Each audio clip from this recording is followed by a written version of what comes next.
शुक्रवार के दिन अगर शंकर के मंदिर में जल चढ़ाया जाए तो नारी का अखंड सौभाग्य होता है।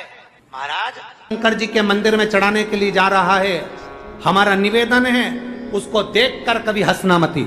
जो शंकर के मंदिर में झाड़ू लगा रहा है उसको देखकर कभी हंसना मती। जो शंकर के मंदिर में दिया लगा रहा है उसको देखकर कभी हंसना मती।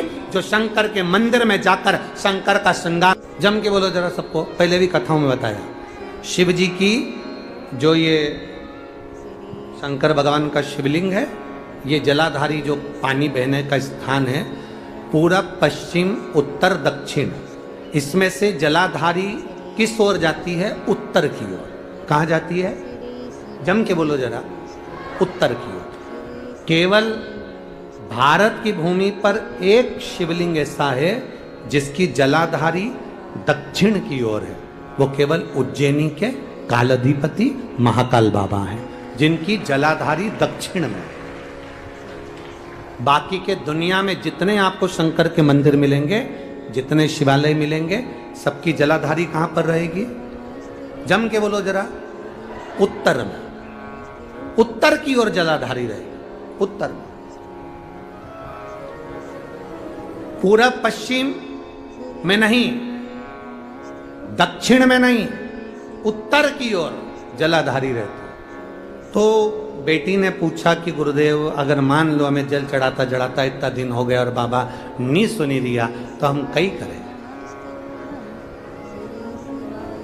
अब उसने तो, बेटी ने तो अपनी भाषा में, तो मेरा उस बेटी से निवेदन है तुम काई मत करो, बस इतना करो कि उत्तर की ओर जो जलाधारी होती है ना, प्रत्येक मंदिर में, ऐसा कोई शिव मंदिर नहीं होगा जिसमें उत्तर की ओर जलाधारी नहीं हो, सब मंदिर में उत्तर की जलाधारी रहती।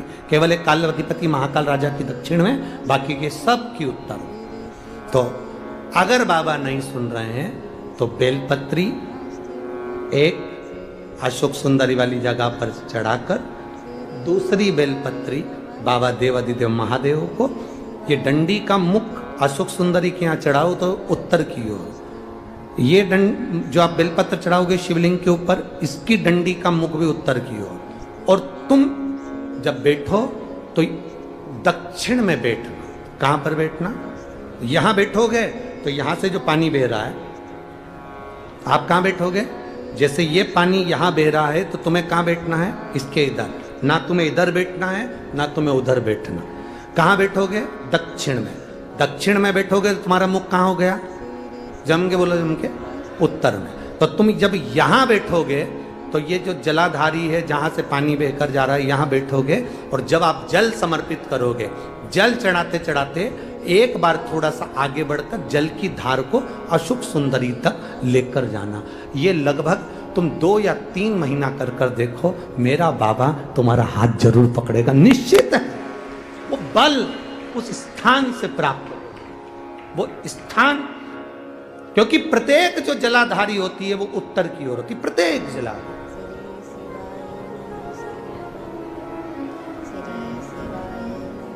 शंभु शरणे मांगू घड़ी रे, दुख काटो दया करी दर्शन। 2 बेलपत्र समर्पित करना। बेलपत्र की डंडी कहां होना चाहिए? अशोक सुंदरी पर चढ़ाओगे वो वाली, उसकी डंडी कहां हो? उत्तर की ओर। शिवलिंग पर जो बेलपत्र चढ़ाओगे उसकी डंडी कहां हो? उत्तर की ओर। तुम कहां बैठोगे? दक्षिण में। तुम्हारा मुख कहां हो?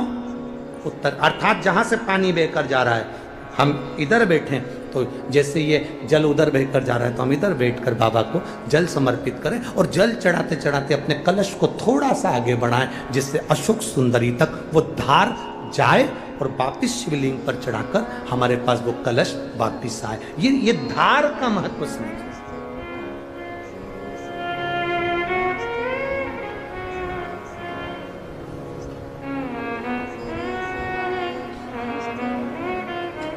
एक बार ये कथा हमने कह दी एक जगह पर तो किसी व्यक्ति ने पूछा गुरुजी ऐसा भी होता है कि जल चढ़ाने का भी नियम होता है, यहाँ चढ़ाओ वहाँ चढ़ाओ। हमने कहा देखो एक व्यक्ति वो होता है जो नौकरी में रहता है, नौकरी में रहता है, बैंक में नौकरी कर रहा है, पुलिस में नौकरी कर रहा है, सरकारी नौकरी कर रहा है, स्कूल में नौकरी कर रहा है, तो वो व्यक्ति की जब तक नौकरी रहती है वो कुर्सी पर बैठता है, सिग्नेचर करता है, तो उसकी बात मानना पड़ती, क्योंकि उसका सिग्नेचर हो गया। और वही व्यक्ति जब रिटायर हो जाता है और रिटायर होने के बाद अपनी कुर्सी पर आके बैठ के सिग्नेचर कर दे तो उसका सिग्नेचर मायने रखाएगा? बोलो जम के। वो किसी को सस्पेंड कर दे तो बात आएगी, भले कितना बड़ा भी ऑफिसर हो, पहले तो तू रिटायर हो गया, रिटायर होने के बाद तू किसी को सस्पेंड नहीं कर सकता। कुर्सी जब तक तेरे पास है, पद जब तक तेरे पास है, तू जब तक नौकरी पर है, तेरे सिग्नेचर का मूल है। तो ऐसा हमारे यहाँ भी स्थान बताए गए कि यहाँ बैठकर जब आप सिग्नेचर करोगे, मतलब यहाँ बैठकर जब आप जल चढ़ाओगे, तो वो जल मेरा महादेव स्वीकार करता है और उससे तुरंत फल की प्राप्ति हो जाती है। वीडियो अच्छा लगे तो लाइक, सब्सक्राइब एंड शेयर जरूर करिएगा।